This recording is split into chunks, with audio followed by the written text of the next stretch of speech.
çağına gümüşten olsa çaçansın, güllerin kuyudan çıkınca gümüştüğü vakti açılsın.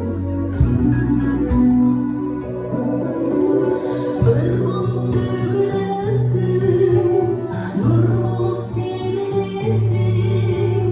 Can kızıma darle, nariste sezilersin. Aklıma aylandın mı, uçuğa kamdandın mı mekenine? Büyüdün çırağım ol, jakşılık kulağım ol. Yarımdın dayanıcı ınağım ol. Rızkı ömrüm ol, imanlı gelinim ol. Kıyışmaz çubayımdın şerim ol.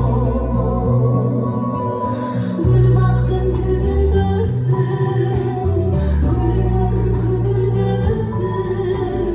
Akbada dilekte, bugün kılağım olsun.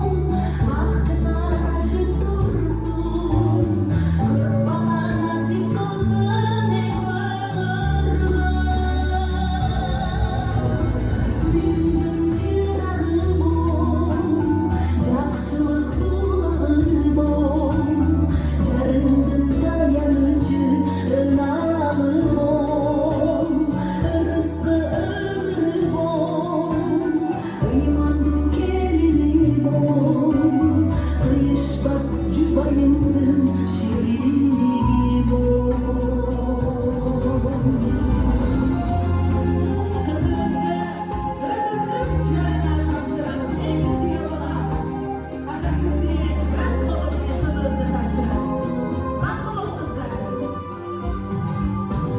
Büyüdün çırağım ol, jakşılık kulağım ol.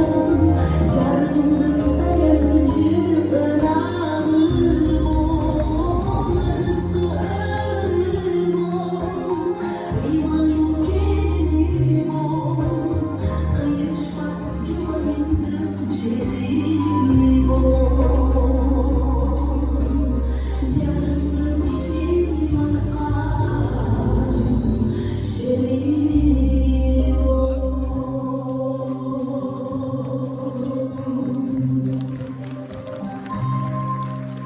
Haygeri konmay